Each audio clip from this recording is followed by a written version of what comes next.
Hey, what's up, everybody? This is Chris with Serving and Swerving, and I just like to check out different cities, check out different museums. I see the attractions, talk to the people. So today we're going to be checking out the Arabia Steamboat Museum. It's a history museum in Kansas City.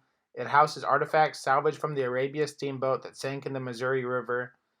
And even if you don't actually buy a ticket to the museum, it's right here at the Kansas City River Place. So it's like a cool downtown area where they have a bunch of shops. So it's like just walk in, read some of these signs, and just check it out. You don't even have to buy a ticket, but I recommend the ticket because, like I said, you learn a little about a lot. So I learned a lot about steamboats, which I like learning about history, so that was pretty cool. There was no steamboat that was more popular than the Steamboat Arabia. I mean, for over 150 years, they made a lot of magazines. They had a bunch of news articles about it. People didn't know like what was on board, so they rumored there was gold on board. They rumored there was China. I mean, a lot of people were looking for this. But here's a little nice tidbit about steamboats because you know what? The reason why we go to museums is to learn something. Steamboats were a pivotal innovation that transformed transportation and commerce in the 19th century. In 1807, Robert Fulton's Clermont made history as the first successful steamboat, demonstrating the power of steam to navigate even challenging river currents and to go upstream. This invention revolutionized river travel, allowing goods and passengers to move swiftly upstream, a feat impossible with traditional sailboats. The rise of steamboats fueled the Industrial Revolution, enabling the fast, efficient transport of vital resources like coal and cotton, which drove economic growth across the U.S. With steam engines evolving through pioneers like James Watt and Richard Trevithick, steamboats became increasingly reliable and powerful. Along the Mississippi River, these vessels became essential lifelines, shaping bustling river towns and driving the economic engine of the South. The steamboat's legacy remains a testament to how innovation can reshape industries and societies. On September 5th, 1856, the Steamboat Arabia hit a log snag at Quinjaro Bend, 10 miles north of Kansas City. It sank in 15 feet of water. The White Arabia and her 200-ton frontier cargo were lost to the river. In 1988, 132 years after her sinking, 5 steamboat enthusiasts from the Kansas City area successfully recovered the Arabia and her historic cargo. With only personal financing for the project, this group of modern-day explorers succeeded where generations before them failed. The Arabia Steamboat Museum is a tribute to the spirit of the American frontier and to the crew of river salvage who recovered this historic treasure for all the world to see. This is a museum founded on dreams and determination. We invite you to join in the celebration of the spirit of adventure. This museum has so many artifacts that'll actually blow your mind.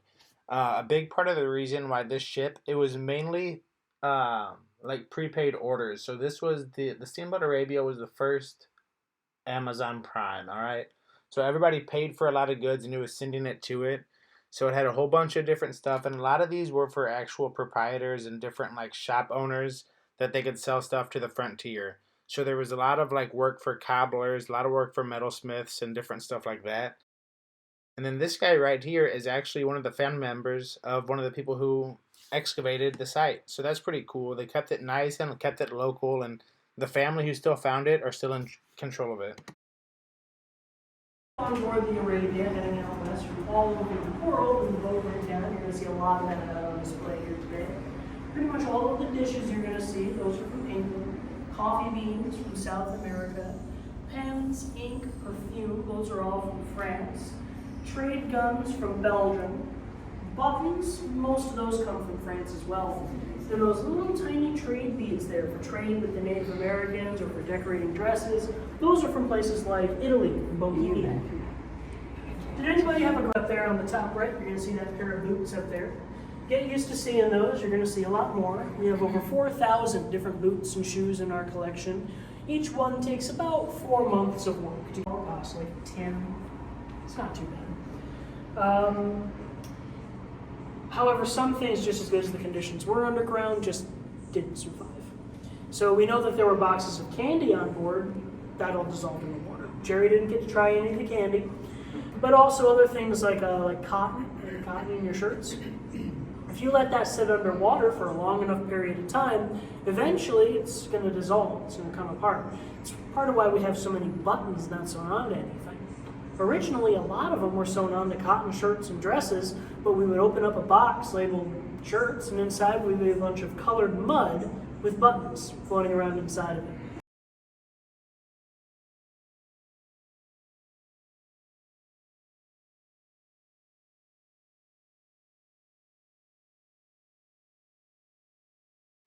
The Steamboat Arabia carried thousands of high quality handcrafted trade items fashioned in the 1850s out of wood, metal, and leather. This flow of finished products and raw materials formed a lifeline that fueled the settlements of the American frontier. The Arabia carried over 2 tons of metal tools, hardware, hinges, hooks, and latches for frontier houses. There were horseshoes, iron rods, grinding stones, chains, and wagon wheels to furnish a frontier blacksmith shop. The Arabia also had full-size leather hides and other raw materials among its cargo. This way, the artisans and the cobblers could directly serve their customers. Over 150 leather hides, needles, and thread and shoe forms were found. Also, for carpenters, you're going to find a whole bunch of stuff there. The Arabia's 200-ton cargo included hundreds of frontier tools and hardware for cabinet makers, carvers, and coopers, which were barrel makers, to perform their trades. Like I said, I mean, this ship had a whole bunch of stuff on it, and a whole bunch of people got unlucky that it sank. But it was a steamboat, and at the beginning of time, at the beginning of the steamboat engine and steamboats, a lot of them sank before they had like the different tools and the different ships to make sure everything was clean. So all of this 200-ton cargo is just a look in the past of kind of how they lived. Like I said, I came here with no expectations of what I was going to encounter, but I learned a lot. I learned a lot about the medicine, about the cargo. You really get to see what these settlers and what the people going out west were like. And then I'm also thinking about the cobblers, thinking about the different people who lost all of this equipment. That was probably their livelihood. They were like, you know what? Let me buy this stuff here, bring up all this metal from New York and ship it over here to the West, so that way I could sell it and make stuff and make a lot more money. And then you buy in bulk, then you sell it to people for cheap. And you know what? That backfired, and that's sad.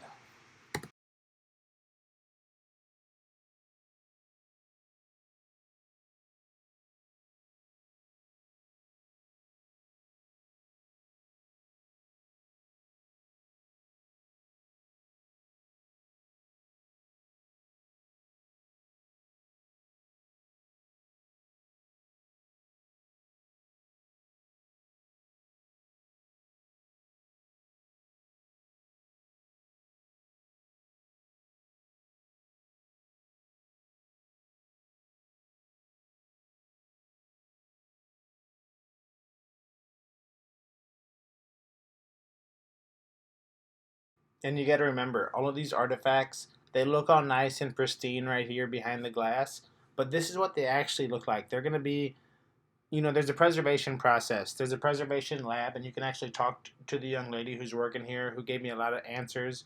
Over 800 pairs of shoes and boots are on display. It talks about how long it takes to kind of refurnish and refurb these different items. And it shows them in their original casting and what they actually look like. The good thing is, whenever this sank, all the mud went on top of the Arabia. So that's why we could find all of this stuff so nice, because oxygen and air is actually what kind of deteriorates a lot of stuff. So since it was buried in all of that mud, all you got to do is clean off the mud, and then you could actually see what were they looking like. And I like it because you don't see any plastic. All of this is glass. It reminds me of like the movies and the plays that I see where they're selling elixirs and their little metal tinkers and stuff. I don't know. It was cool. I liked it. Now we're going to go on the actual Arabia. This is a replica of the size of the cabin that people would have been on the actual ship. Now, each side of the walls has different areas and different little categories. Like it talks about the road to Zion, which is like a lot of Mormons were on the Steamboat Arabia because they were going west to Utah. It, which was cool because it talks about, like I said, you learn a little about a lot because they were sending out all kinds of flyers to help people go out west. They wanted people to go out west, so it talks about how they were all these different people from Europe that were made this big pilgrimage out here to America to kind of start our country. So you learn a lot about the founding of our countries, a lot about the founding of different cities. It takes you to how the people who worked there lived, how the big fat cats lived, you know, eating all their stuff and getting gout. It talks about the captain quarters, the crew. You know, a lot of these people that come here, I feel, have worked with ships, have worked with maybe not steamboats, but they know a little bit about different engines and they find this stuff really fascinating. Me personally, I just like to check out different spots, and I found it so fascinating. You have to work out your brain. It's a muscle. Well, it's not a muscle, but you know, your brain's like anything else. It entropies. So you want to learn a little about it a lot, guys. And that's what I'm all here for. They have interactive exhibits like this is for the kids, so to show what the kids were reading, what the kids were up to back in that day, because families were on the steamboat. A lot of people lost their stuff. I liked it a lot because I'm actually from St. Louis, so I'm just visiting Kansas City, and it talks about the Missouri River, which is the river from St. Louis to Kansas City, and it talks about all of the ships. It's called Taming the Missouri River, and it shows all the different steamboats that sank, and there were a lot of them. And then honestly, I kind of want to go on the Missouri River on the banks whenever you know, we haven't had rain in a while and go check for different stuff, you know? So if you have one of those metal finders and you want to go check out the Missouri River and look for more steamboats, leave a comment down here because I'll come with you. I'll check it out. Who knows? Maybe we'll find something really cool, some old guns or some booty, as they say. You know, I'm just trying to get in the zone. And guys, thanks for checking out the video. I hope you liked it. I just like to check out different places, different things, and see what's going on. So if you're in Kansas City, I strongly recommend checking out the Steamboat Museum. It's really fun because you actually get to read some of the letters or some of the news articles that people were writing back then in like the 1850s. Because whenever you think of the steamboats, I thought they would be nice, but they were actually very bad. A lot of them. Let me read this quote. It's called Crowded Steamboat Passage. Boats have passed here within whose narrow decks from 3 to 500 human beings have been densely stowed or packed. The filth and stench on such boats are almost insupportable. The food used is the most unwholesome kind, and the atmosphere which is breathed is impure to the extreme. Under such circumstances, nothing but disease and death can be rightfully expected. All the laws of health are put at defense, are at defiance. Yeah, so pretty gross. But anyway, check out the museum because it's fun. I appreciate you guys watching the video. I plan on getting back and doing a lot more videos. I'm actually about to move to South Florida. I have my car, which I'm going to drive Uber in, and then I'm just going to stay in the back of, I have a teardrop trailer. I'm just going to different campsites. So if you like South Florida, I'll be checking out like Naples, Boca, West Palm Beach, Fort Myers, Tampa. A lot of stuff going on in South Florida. But thanks for checking it out, guys. Be sure to subscribe, press like on the video. Well, there you have it. That was the Arabia Steamboat Museum. Really cool. I got to explore. I got to check out a lot of different stuff. I learned a lot about steamboat museums, different eras of the past, the Missouri River, and just different items. It was a cool museum, very engaging. It wasn't hard to follow along. I really liked it. Be sure to subscribe, like the video. If you want to check out other spots in Missouri, Tennessee, and just all over America, I explore a different city pretty much every week. Thanks, guys. Check it out. Press like, subscribe.